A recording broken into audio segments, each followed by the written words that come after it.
Pois é, né?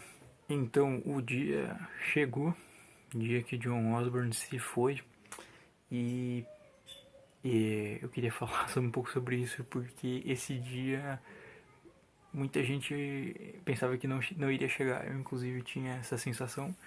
Isso vem parte de uma certa fantasia que a gente tem, essa transformação de super-heróis, né? De transformar músicos em pessoas sobre-humanas e tal. Que não faz muito sentido, mas a gente acaba adotando esse certo folclore, né? E hoje ele se foi, né? Um cara que, assim como Keith Richards, a gente achava que nunca ia. Eu. Olha só isso aqui, eu trouxe isso aqui porque isso aqui foi meu primeiro contato com o cara. É uma compilação de vários videoclipes dele. Eu devia ter uns 11 anos de idade, 12 anos de idade quando eu tive meu contato com ele nessa fase. E foi um dos contatos que me fez querer, poxa, entender mais sobre o que eu estava ouvindo, levar um pouco mais a sério isso sobre música no geral, começar a entender de uma forma mais séria, mais completa, assim, né? Até antes disso eu não levava tão a sério, depois disso eu comecei a levar bem mais a sério. Ele foi um dos pilares disso e eu queria falar um pouco sobre ele hoje porque não é uma data qualquer, tá todo mundo falando sobre isso, né? O mundo por alguns dias vai falar só sobre isso e o mundo vai falar sobre coisas que eu realmente não tenho interesse nenhum de ouvir sobre ele. Todo esse folclore que se envolve com relação a ele, né? Essa bobagem de Prince of Darkness que ele foi adotar isso muito mais como um jogo de marketing. Todo aquele lance de The Osbournes, todo aquele lance todo de morcego, que é uma grande bobagem, que não define absolutamente nada sobre o que ele é, sobre a obra dele, que é muito mais interessante do que isso, mas as pessoas se apegam a isso, né? A Osbournes, morcego, Prince of Darkness, e fica nessa bolha que não tem nada a construir.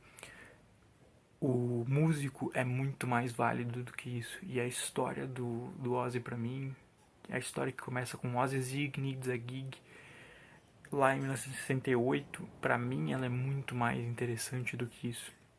E o lado musical dele, por muitas vezes, foi tratado como com certo desdém por muita gente, o que eu acho uma grande bobagem, tá?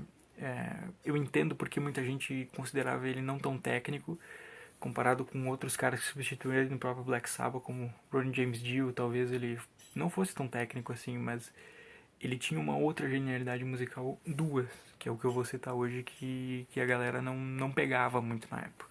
A primeira é uma genialidade musical de fato, que são poucos caras que eu conheço que sabem fazer tão bem quanto ele, ou no caso sabiam fazer tão bem quanto ele, que é a capacidade incrível que ele sempre teve de fazer geniais melodias musicais, né? Vocais, aliás.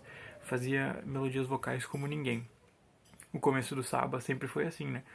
O Iommi vinha o Tony Iommi vinha com riffs absurdamente incríveis, mas difíceis de se musicar. O Geezer escrevia letras que ele não pensava em música e o Ozzy que se virasse para encaixar letra com música.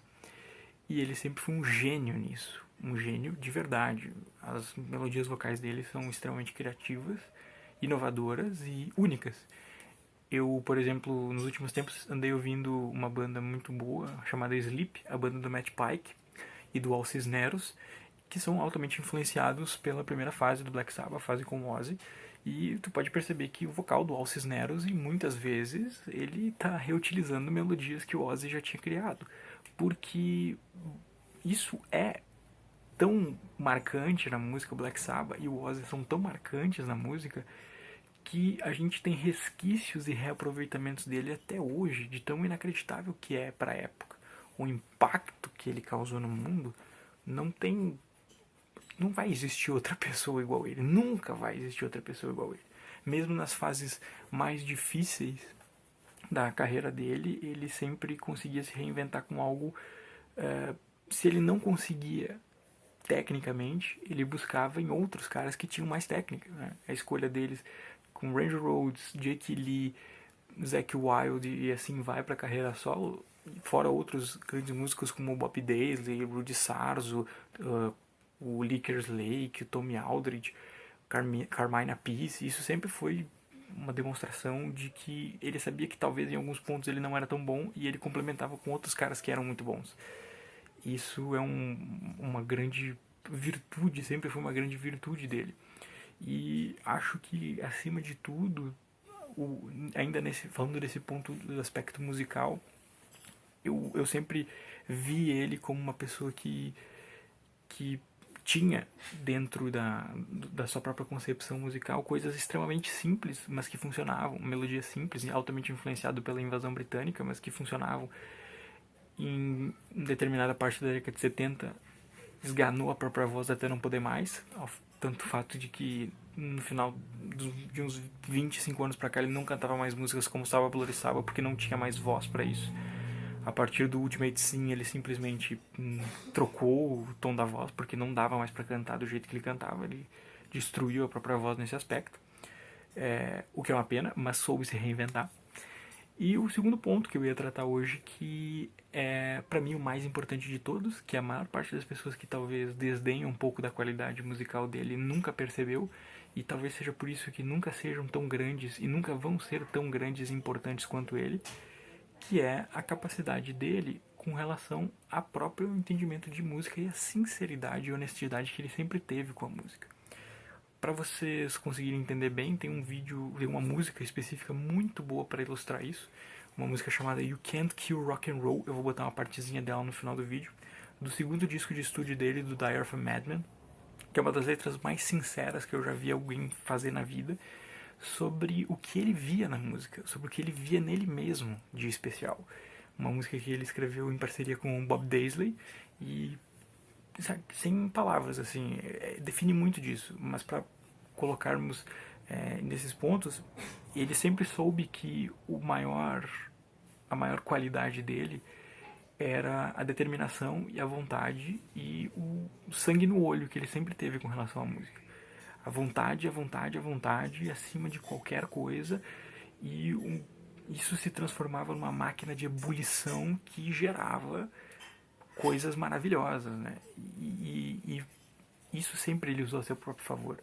O Ozzy sempre foi o cara que ninguém queria e ele não estava nem aí e fazia porque tinha aquele ódio, aquela coisa dentro de si que empurrava ele para frente.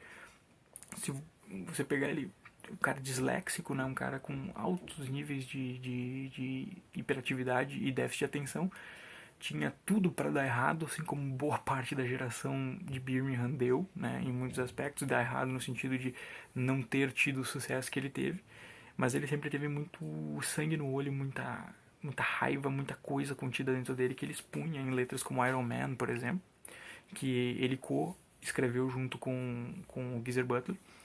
E eu acho que, agora particularmente falando, isso talvez tenha sido um dos maiores motores na minha vida para fazer música. Ele sempre para mim foi a representação de que tinha uma coisa que todo mundo, que faltava em muita gente e que só ele tinha, enquanto tinha muita coisa que faltava nele e todo mundo tinha, né?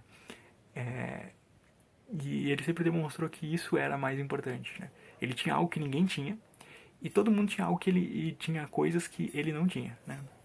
Então, talvez capacidade musical, de composição era uma coisa que lhe faltava, mas ele sempre compensou isso com muita honestidade, com muita verdade, com muita sinceridade e com muita vontade acima de tudo. Um cara que sempre ofereceu tudo que dava para todas as bandas, tudo que podia para a galera que estava começando, criou o Ozfest basicamente para isso.